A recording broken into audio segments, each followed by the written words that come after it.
Hello दोस्तों, मेरा नाम है राकेश और आपका बहुत बहुत स्वागत है मेरे इस चैनल पर। कुछ लोग इतिहास बनाते हैं और कुछ इतिहास बन जाते हैं। भारत का एक मशहूर ठग जिसका नाम था नटवरलाल, एक ऐसा ठग जिसके भारत के साथ साथ देश दुनिया में भी खूब चर्चे थे, जिसने ना जाने कितनी बार ताजमहल बेच दिया था और लाल किले को भी बेच दिया था। यहाँ तक कि इस ठग ने राष्ट्रपति भवन को भी नहीं छोड़ा था। यूँ तो इस नटवरलाल का असली नाम मिथिलेश कुमार श्रीवास्तव था, लेकिन लोगों को ठगने के लिए उसने अपने कई नाम बदले थे।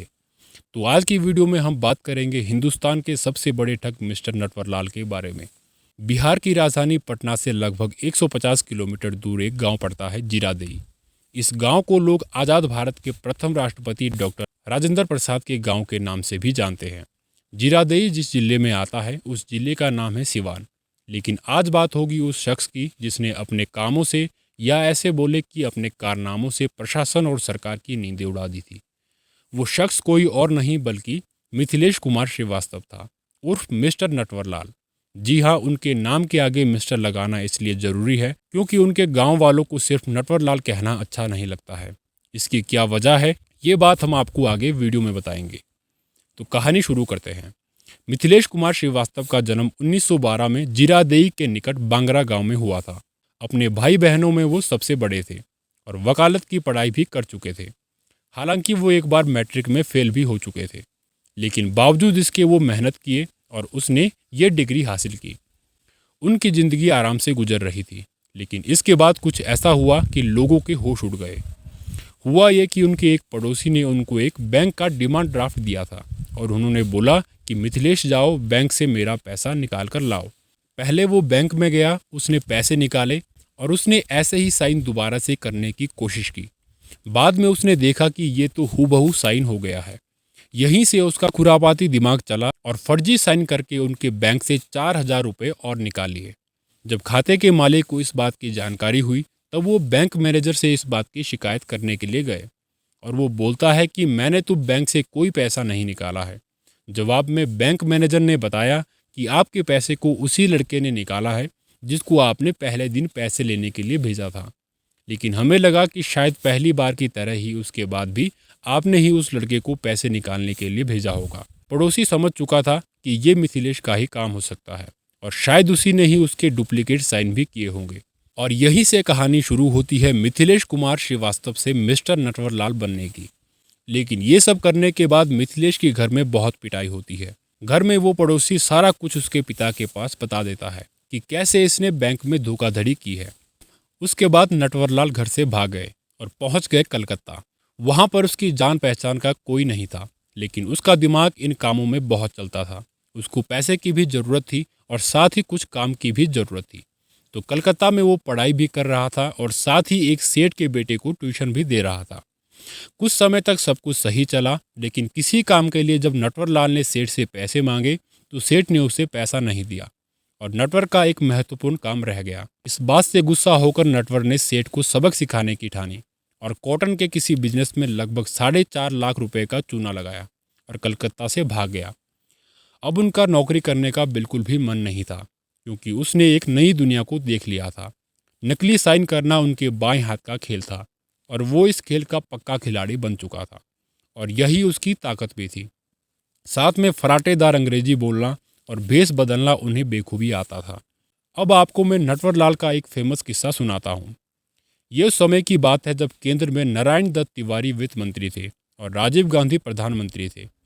दिल्ली के दिल में स्थित कनॉट प्लेस के सुरेंद्र शर्मा की घड़ी की दुकान में नटवरलाल जाता है और खुद को वित्त मंत्री का पीएस यानी कि पर्सनल सेक्रेटरी बताता है और कहता है कि कल प्रधानमंत्री राजीव गांधी कुछ विदेशी मेहमानों के साथ मीटिंग करेंगे और साथ में दावत भी होगी। दावत के बाद प्रधानमंत्री उन सभी मेहमानों को तोहफे में घड़ी देना चाहते हैं, तो मुझे आपकी दुकान से 93 घड़ियाँ चाहिए। दुकानदार को पहले तो इस आदमी की बातों पर शक हुआ, लेकिन प्रधानमंत्री का नाम और एक साथ इतनी घड़ियों को बेचने के लालच से खुद को वो रोक नहीं पाया। अगले दिन वो आदमी घड़ी लेने दुकान पहुंचा। दुकानदार को घड़ी पैक करने की बात कहकर एक स्टाफ को अपने साथ नॉर्थ ब्लॉक, यानी कि नॉर्थ ब्लॉक वो जगह है जहां पर प्रधानमंत्री से लेकर बड़े बड़े अफसरों का ऑफिस होता है, वहां पर नटवरलाल उसे ले गया। वहां उसने स्टाफ को भुगतान के तौर पर 32,829 रुपये का बैंक ड्राफ्ट दे दिया। 2 दिन बाद जब दुकानदार ने ड्राफ्ट को जमा किया बैंक में, तो बैंक वालों ने बताया कि ये ड्राफ्ट फर्जी है। फिर दुकानदार को समझ आया कि वो आदमी नटवर लाल था, और इसके बाद वो फिर कभी नहीं रुका। ठगी में नटवर लाल इतना शातिर था कि उसने 3 बार ताजमहल, 2 बार लाल किला, 1 बार राष्ट्रपति भवन और 1 बार संसद भवन को भी बेच दिया था। राष्ट्रपति राजेंद्र प्रसाद के फर्जी साइन करके नटवर लाल ने संसद को बेच दिया था। जिस समय संसद को बेचा था उस समय सारे सांसद वहीं पर मौजूद थे। कहते हैं कि नटवर लाल के 52 नाम थे, उसमें से एक नाम नटवर लाल भी था, और इसी नाम से उनको दुनिया भी जानती है। अब सवाल यह है कि इमारतों को बेचता कैसे था और उन्हें खरीदता कौन था। जवाब यह है कि इन इमारतों को नटवर लाल सरकारी अफसर बनकर बेचता था और खरीदने वाले विदेशी होते थे। नटवर लाल किसी रईस विदेशी को पकड़ता था और उनको इमारत को बेचने का प्रपोजल देता था। साथ ही वो संबंधित इमारतों के सभी कागजात भी तैयार करता था। सभी कागज बाकायदा सरकारी स्टाम्प के साथ होता था, जिसमें open space, building area, basement, garden, hall इत्यादि कुछ का ब्यौरा होता था। साथ ही संबंधित अधिकारी का हस्ताक्षर भी, जो वो खुद करता था।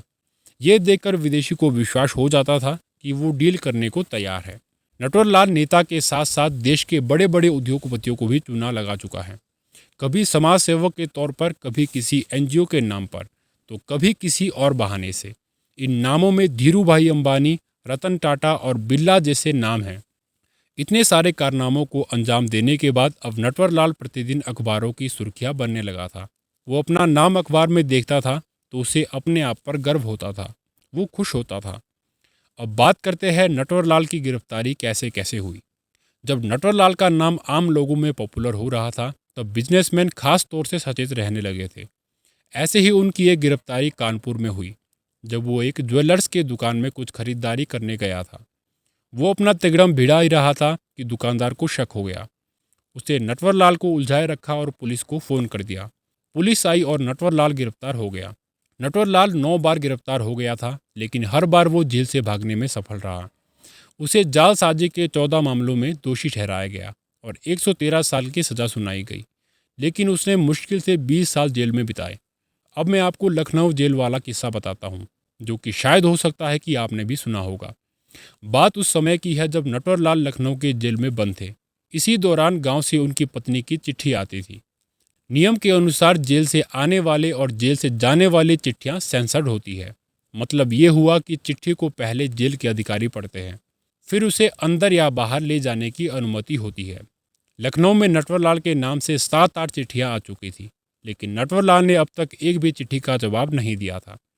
चिट्ठी में अक्सर पैसे की तंगी और खेतीबाड़ी ना होना जैसी बात लिखी होती थी। अगली चिट्ठी जब आई तो जेलर ने खुद जाकर नटवर लाल को चिट्ठी दी और बोला कि तुम्हारी पत्नी अब तक इतनी चिट्ठी लिख चुकी है, लेकिन तुमने उसका जवाब क्यों नहीं दिया है। ये सुनकर नटवर लाल ने कहा कि साहब, मैं तो जवाब नहीं देना चाहता था, लेकिन जब आप कह रहे हैं तो मैं जवाब दे देता हूँ। नटवर लाल ने खत लिखा और जेल के डाक खाने में डाल दिया। अब अधिकारी ने उस चिट्ठी को पढ़ा तो उसमें लिखा था कि उसने अपने खेत के एक कोने पर कुछ गहने और पैसे गाड़ रखे हैं, हो सके तो वो निकाल लेना और अपना जीवन बसर करती रहना। ये पढ़कर जेल के अधिकारी के कान खड़े हो गए। फौरन ही जेल से लोकल पुलिस स्टेशन को फ़ोन किया गया और मामले की जानकारी दी गई। लोकल पुलिस फौरन खेत में पहुंची और खुदाई शुरू कर दी। लगभग पूरा खेत खोदने के बाद पुलिस को कुछ भी हाथ नहीं लगा और वो बेरंग वापस आ गए। अगले ही दिन नटवर लाल ने फिर से एक चिट्ठी लिखी। इसमें उसने लिखा कि जेल में रहकर मैं तुम्हारी इतनी ही मदद कर सकता हूँ। अब शायद खेत तैयार हो गया होगा, तुम फसल की बुआई कर देना। चिट्ठी पढ़कर जेलर दंग रह गए और उन्होंने नटवर लाल के दिमाग की दाद दी। ये किस्सा अब सोशल मीडिया पर काफ़ी पुराना हो चुका है। अब बात करते हैं कोर्ट के जज को कैसे चकित किया नटवर लाल ने। अब तक नटवर लाल एक प्रचलित नाम हो चुका था, सब उनके चालाकी के कायल थे। ऐसे ही एक सुनवाई के बाद जब कोर्ट में जज ने कहा कि तुम ये सब कैसे कर लेते हो, जवाब में नटवर लाल ने कहा कि अगर आप मुझे 1 रुपये दोगे तो मैं आपको बताऊंगा। जज साहब उनको 1 रुपये दे देते हैं। फिर नटवर लाल ने कहा कि मैं ऐसे ही करता हूँ, मैं कोई ठगी या चोरी नहीं करता हूँ, मैं लोगों से पैसे मांगता हूँ और लोग मुझे दे देते हैं। मैंने किसी को भी आज तक धोखा नहीं दिया है। ये सुनकर सभी लोग कोर्ट में दंग रह गए। अब बात करते हैं नटवर लाल से मिस्टर नटवर लाल बनने का सफ़र। एक बार जब इतने सारे कारनामों को अंजाम देने के बाद नटवर लाल 3 गाड़ियों के काफिले के साथ अपने गांव आए, तो वहां समस्त गांव वालों के लिए एक भोज का आयोजन किया गया। इस भोज में तरह तरह के पकवान बनाए गए। भोज के उपरांत वो सभी को 100-100 रुपये भेंट देता गया। वो गांव वालों का चहेता बन गया। दुनिया भले ही उसे ठग या कुछ और बुलाए, वो अपने गांव वालों के लिए मसीहा था। इसलिए लोग सम्मान से उन्हें मिस्टर नटवरलाल कहकर पुकारते थे।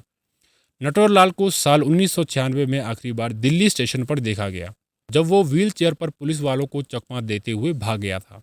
उसके बाद से उसे अब तक कोई नहीं देख पाया है। नटवरलाल आज होते तो कैसे होते।